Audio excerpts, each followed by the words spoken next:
নমস্কার দর্শক বন্ধু, আমি সুব্রত। তো আজকের বিষয় বা টপিক হলো পিএম কিষাণ প্রকল্প নিয়ে।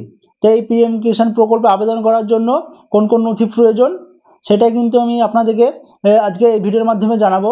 তো welcome my YouTube channel government update. প্রতিনিয়ত গভর্নমেন্ট আপডেট পেতে এবং সরকারি প্রকল্পগুলো আপডেট পেতে আপনার চ্যানেলটিকে অবশ্যই সাবস্ক্রাইব করুন এবং পাশে থাকা বেল নোটিফিকেশনটি অন করে রাখুন, তাহলে আমাদের ভিডিওগুলো দ্রুত আপনাদের কাছে কিন্তু নোটিফিকেশনের মাধ্যমে সর্বপ্রথম পৌঁছে যাবে। আর যারা প্রথম আমাদের চ্যানেলে ভিডিও দেখছেন তাদেরকে অনুরোধ করবো আমাদের চ্যানেলটি সাবস্ক্রাইব করে রাখার জন্য, কেননা আমরা যেসব গভর্নমেন্ট এবং প্রকল্পগুলি আপডেট আছে সেগুলো কিন্তু প্রথম ভিডিওর মাধ্যমে আপলোড করি, আর সেগুলো কিন্তু আপনার নিজের ফোন থেকে কিন্তু ঘরে বসেই দেখতে পারবেন। তা এই পিএম কিষাণ প্রকল্প একটি কেন্দ্র সরকারি স্কিম। এই স্কিমে আবেদন করলে কিন্তু আপনি 3টি কিস্তিতে 4 মাস অন্তর কিন্তু 2,000 টাকা করে 6,000 টাকা বছরে পেয়ে যাবেন। এটি কিন্তু একটি খুব ভালো প্রকল্প, আর এই প্রকল্পটা কিন্তু কৃষকদের জন্যই। আর কৃষকদের আত্মনির্ভর এবং স্বাবলম্বী করার জন্য কিন্তু কেন্দ্র সরকার এই স্কিমটি এনেছে। আর আপনি কৃষক বন্ধু ও প্রকল্পে আবেদন করার জন্য যেসব নথিপত্রগুলি লাগবে সেগুলি কিন্তু আমি এই ভিডিওর মাধ্যমে জানাবো, এবং ওয়েবসাইটে পিএম কিষাণের যে ওয়েবসাইট আছে সেই ওয়েবসাইটে কিন্তু বিজ্ঞপ্তিতে বলে দিয়েছে কি কি লাগবে, সেটাও কিন্তু আমি আপনাদেরকে লাইভ প্রমাণ সহ দেখাবো। তো এই যে পিএম কিষাণ প্রকল্প, এটি কিন্তু খুব ভালো প্রকল্প, এটি কেন্দ্র সরকার স্কিম। এখানে গ্যারান্টি সহকারে কিন্তু 6,000 টাকা কিন্তু আপনি পেয়ে যাবেন। তা এই প্রকল্পে আপনি আবেদন করুন। আর এই প্রকল্পে আবেদন করার জন্য কিন্তু আপনাকে নিজস্ব জমি থাকতে হবে এবং জমির কিন্তু রেকর্ডও থাকতে হবে। আর যদি আপনি কোনো রকম সরকারি কোনো রকম শাখায় যদি আপনি চাকরি করে থাকেন বা আপনি যদি কোনো পেনশন উপভোক্তা হন, তাহলে কিন্তু এই প্রকল্পে কিন্তু আপনি কোনো রকমভাবে আবেদন করতে পারবেন না বা আবেদন কিন্তু আপনি করবেন না। আর যারা কৃষক আছেন, প্রকৃত কৃষক আছেন, তারাই আবেদন করুন।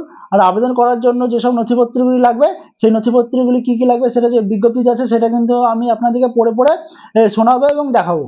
দর্শক বন্ধু, দেখতে পাচ্ছেন যে পিএম কিষাণ ওয়েবসাইট আছে, সেই ওয়েবসাইটের যে প্রয়োজনীয় কাগজপত্র সেটা কিন্তু আপনাদের সামনে শো হচ্ছে। তা পিএম কিষাণে আবেদন করার জন্য আপনাদের যে প্রয়োজনীয় নথিপত্র বা কী কী কাগজপত্র লাগবে সেটা কিন্তু একদম বিজ্ঞপ্তিতে জানিয়ে দিয়েছে। তা বেশি কিছু কাগজপত্র লাগবে না। আপনি দেখতে পাচ্ছেন বাঁদিকে যে নির্দেশিকা দলিল, অর্থাৎ আপনার নিচে কি বলেছে, পিএম কিষাণে আবেদন করার জন্য আপনার আধার কার্ড কিন্তু অবশ্যই লাগবে। 2 নম্বরে বলেছে জমির কাগজপত্র যেমন দলিল, রেকর্ড, এগুলো কিন্তু লাগবে।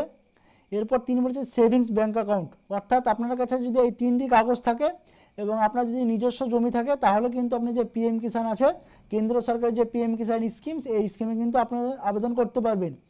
কী বলেছে, 1 আধার কার্ড, 2 জমির কাগজপত্র, 3 সেভিংস ব্যাঙ্ক অ্যাকাউন্ট। এই 3টি কাগজ নিয়ে আপনাদের যে সিএসসি সেন্টার আছে সেখানে আপনি যান এবং যে পিএম কিষাণ ওয়েবসাইট আছে সেই ওয়েবসাইটে কিন্তু আপনার যে অ্যাপ্লিকেশান আছে সেই অ্যাপ্লিকেশানটা আপনি অনলাইনের মাধ্যমে আবেদন করুন এবং ওখান থেকে যে হার্ড কপিটা আপনি পাবেন সেইটা কিন্তু আপনার যে ব্লক সহ কৃষি অধিকর্তা অফিস আছে ব্লকে বলাকে, সেই যে আপনি যে ব্লকে আবেদন করবেন সেই ব্লক থেকে, সেই ব্লকে কিন্তু যে কৃষি অধিকর্তা অফিসে সেই অফিসারদের কাছে কিন্তু আপনাদেরকে জমা দিতে হবে।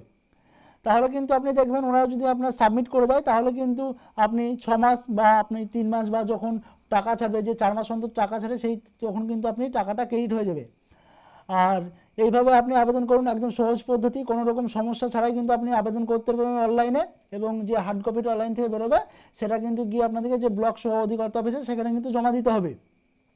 তা আবেদন করার জন্য কিন্তু মাত্র এই 3টি কাগজই আপনার কাছে রাখতে হবে, আধার কার্ড, জমির কাগজপত্র এবং সেভিংস ব্যাঙ্ক অ্যাকাউন্ট। তো এই ছিল আজকে আমার ভিডিও।